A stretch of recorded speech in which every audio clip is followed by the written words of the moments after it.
What up there, anime and manga communities? This is your boy chdeaaanime, whatever you want to call me. And today, I'm here to talk about Kingdom, chapter 409. Now, before I get started, I just want to go ahead and say there's a good chance my camera will probably desync my audio.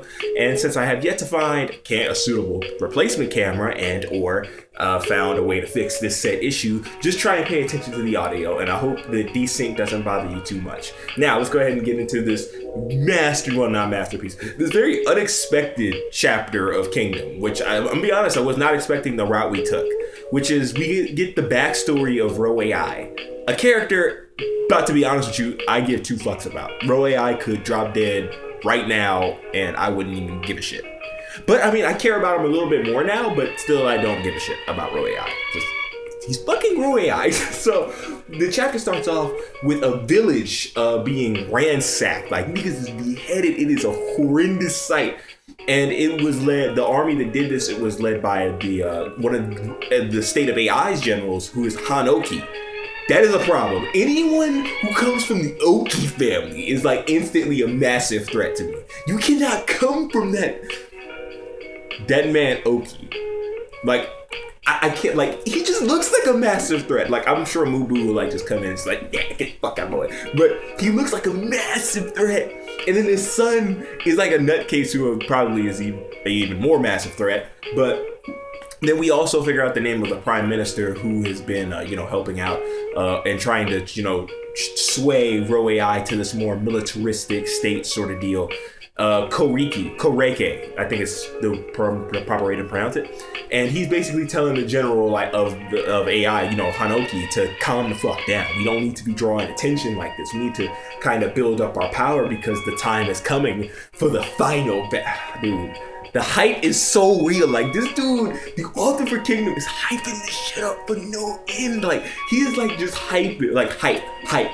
He is the best hype man in the world because I am ready. My body is completely 100% fucking ready for what is to come.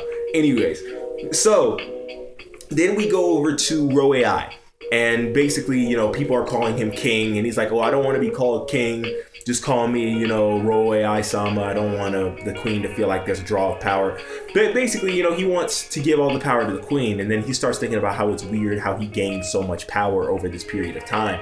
And then we get his backstory, which is he was basically a wimp. He was sucky. He was always big, so he was made fun of and mocked. And he was a coward. He didn't want to go out to the battlefield and go die. Well, I'm not going to call that cowardice. That's just, I mean, I guess it is kind of cowardice, but I understand the fear of that. Do you understand the fear of the battlefield? As someone who will probably be joining the military soon, I understand that fear that makes you not want to move forward. And if you have the option not to, I understand why some people would say, fuck that, I ain't about to go die. And Rou Ai chose not to go fight, but because of that, the women didn't like him, and he just kind of got lucky because of his dad's connections and ended up placing a job in the royal area. And then here we come with the queen and Rou Ai in the bedroom and all that. And this queen, like, he basically took what I was thinking in my head about how the queen has sex and put it on the page. This bitch looks like a goddamn demon. He's like, stop, I can't take oh my god, it is amazing. But he says that one night he sees something. He sees the queen starting to cry. And he says that this made him feel like he never wanted to see her cry again. He didn't want to see, he could tell that her heart had been wounded very deeply, and he wanted to just for a second take her mind away from that because he felt like he was needed. And then she sees him cry after he has this resolve, and they actually do kind of have a relationship. Like, this is the thing that surprised me the most, is that they actually do care about each other to some extent. And that's the strange thing, because I didn't expect that. I didn't expect the queen mother, this heartless, ruthless harpy, to care about anything. I thought she just wanted power, but she actually does care about Rou Ai. And that's evident in the next part of the flashback, where she states that she wants to keep the child, even though this is adultery and this is gonna look bad and they could probably try and kill her. And she basically says that she wants to keep this child to kind of heal her. Like, this is kind of like a way to heal her heart from the damage that was done by my boy Ryufui, who I'm not even gonna get into it. We're not talking about Ryufui right now. That nigga ain't in the chapter. So that is kind of why the state of AI was created, so that this could be a place where she could heal.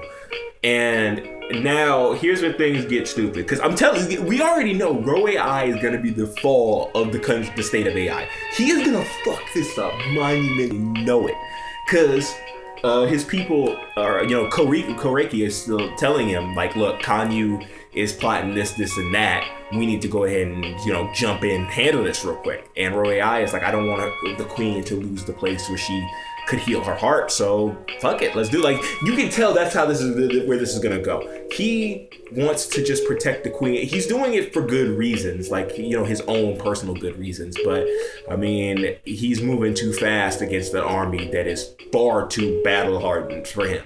Like, these niggas, they got Mubu. Like, Mubu himself could just walk into AI and kill every fucking one. Like, that dude is devastating. Like, anyways. That's the end of the chapter. Now, my predictions. I just gotta go ahead and say this now. I want to see Chu. I want to see Muten. I want to see Muten fighting the Chu. I want to see Muten do some shit. And I feel like this is a perfect time, because we have the Chu. The Chu are here. I want to see some more, and we know they're fighting. They said they were fighting in like previous chapters before, so I kind of want to see a little bit more of that. What's going on that front? Do you know what I'm saying? And I feel like it's kind of being neglected, especially the character of Muten. That nigga is neglected as fuck, like, horribly. Now, other than that, where I predict next week's chapter is gonna go, I'm gonna say next week's chapter will probably deal a little bit more with Rou Ai collecting the army so that he can fight against Kanyu and, kind of doing shit under the queen's attention. And then we may get a little bit more of what's going on with Muten and the Chu, maybe. But we're probably going to just get more Shin in the way and what's going on over there. So we'll see what happens. Either way it goes, man, I'm going to go ahead and sign out now. I enjoyed this chapter of Kingdom, although it wasn't necessarily what I've expected. It did make me feel a little bit more for Rou Ai, but I mean, still don't give a fuck if he dies. He's fucking Rou Ai. Who gives a shit? Either way it goes, man, I'm gonna go ahead and sign out now. This is your boy chdeaaanime signing out. Please be sure to rate, comment, subscribe, and do other things that help Black Brother thrive. And I will catch y'all on the flip. It has been golden. Peace out, anime and manga communities.